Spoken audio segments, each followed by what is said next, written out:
Hai teman-teman, di video saya kali ini saya akan membahas tentang 15 bahasa pemrograman. Nah, jangan pernah bosan ya guys, karena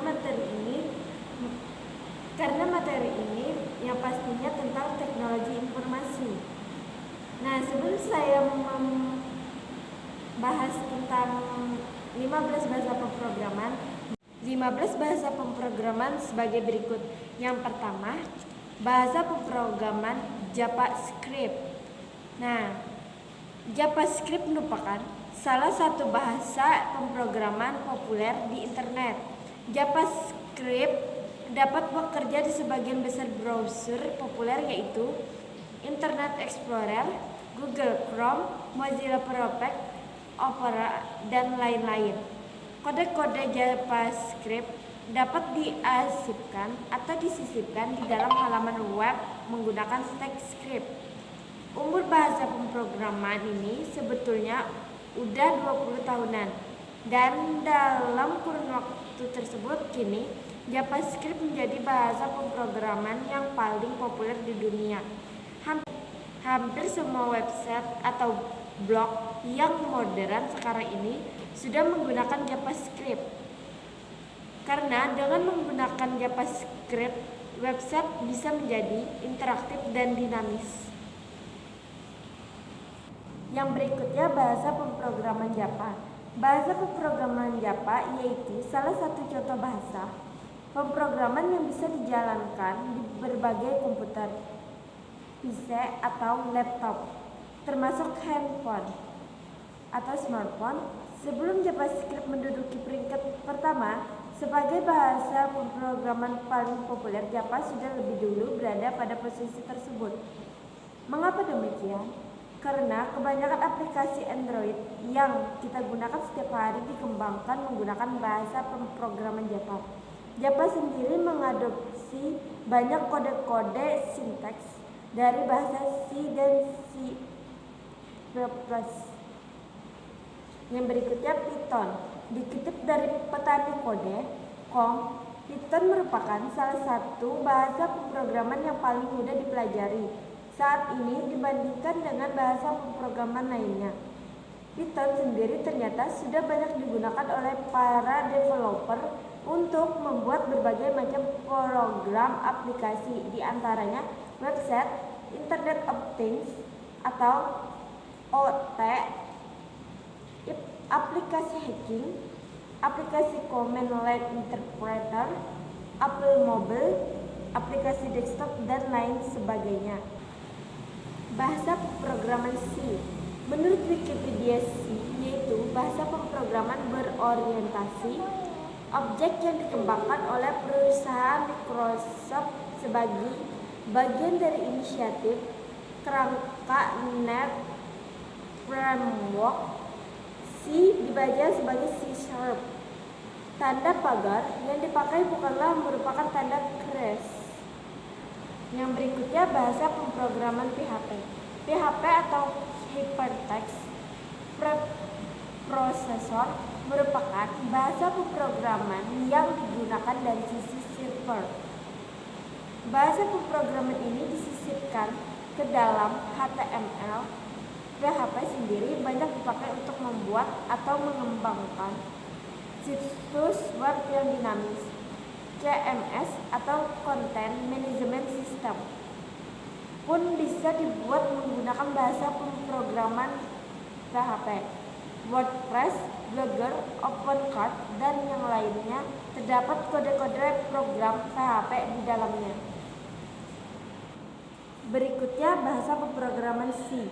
Dikutip dari Wikipedia, bahasa pemrograman C mulai dikembangkan pada tahun 1972 untuk sistem operasi Unix di Bell Telephone Laboratories. Bahasa pemrograman C ini sangat besar pengaruhnya bagi bahasa populer lainnya seperti C++, Java, Objective-C, dan lainnya.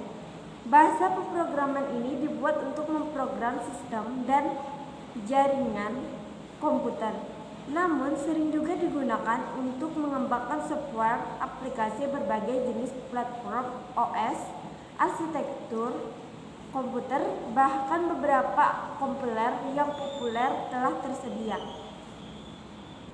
Berikutnya bahasa pemrograman tipe script.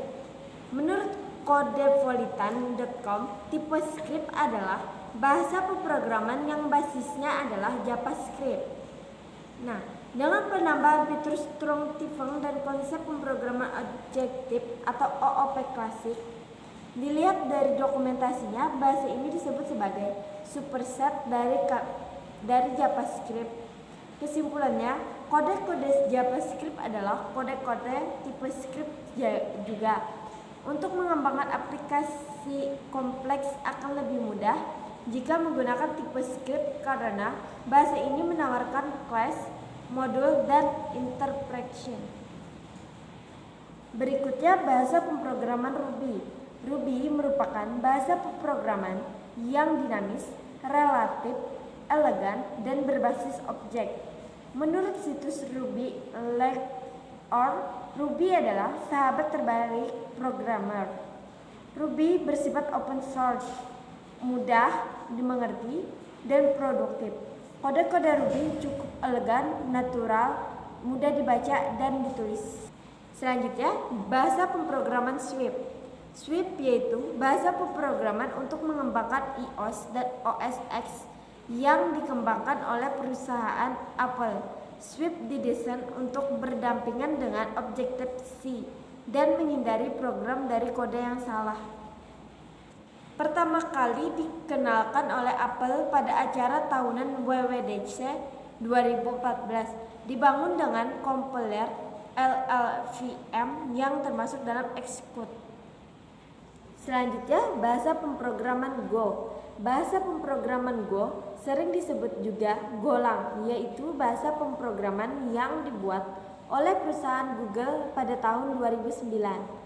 Nah, seperti bahasa pemrograman lainnya, Go pun merupakan pengembangan dari bahasa pemrograman C dengan kombinasi dari beberapa bahasa lain seperti Pascal, Modula, Operand, atau lain sebagainya. Aplikasi yang dikembangkan menggunakan bahasa pemrograman Go antara lain Dropbox, SoundCloud, Clapboard, Docker, dan Google. Selanjutnya, bahasa pemrograman Kotlin. Kotlin merupakan bahasa pemrograman dengan pengetikan statis dari berjalan pada mesin virtual Java atau JVM. Kotlin dapat juga dikomplikasikan ke dalam bentuk source kode JavaScript. Kotlin sengaja dibuat untuk dapat bekerja sama dengan bahasa Java, bahkan bergantung pada library yang ada pada pemrograman lama Java. Google telah mengumumkan bahasa pemrograman Kotlin kini sudah menjadi bahasa resmi untuk mengembangkan aplikasi-aplikasi Android selain Java dan C Script. Bahasa pemrograman Perl dilansir dari Wikipedia. Perl adalah bahasa pemrograman yang dikembangkan oleh Larry Weil di Nissan Unix. Rilis pertama pada tanggal 18 Desember 1987. Tersedia pula untuk berbagai sistem operasi. Salah satunya karena bahasa Perl bersifat dinamis dan dapat digunakan untuk mengembangkan banyak program aplikasi lainnya. Selanjutnya SQL.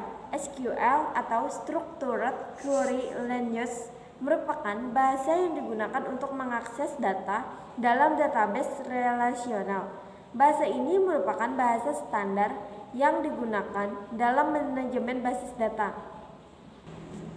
Selanjutnya, bahasa pemrograman VBA atau Visual Basic Application. VBA atau Visual Basic for Application merupakan sebuah bahasa turunan dari bahasa Visual Basic yang juga dikembangkan oleh Microsoft. Fungsi utama dari VBA yaitu membuat otomatisasi pekerjaan yang dilakukan secara berulang-ulang dan kompleks. VBA hanya dapat dibangun pada aplikasi utama Microsoft Office. Misalkan di Microsoft Excel kita bisa membuat aplikasi pendataan dengan bantuan VBA ini. Yang terakhir HTML dan CSS. HTML yaitu bahasa markup yang dipakai untuk membuat sebuah website. HTML berfungsi untuk menampilkan informasi di internet, sedangkan CSS merupakan kode-kode yang mengatur tampilan dari HTML. Sekian video saya kali ini, semoga bermanfaat. Salah hilap mohon maaf. Wassalamualaikum warahmatullahi wabarakatuh.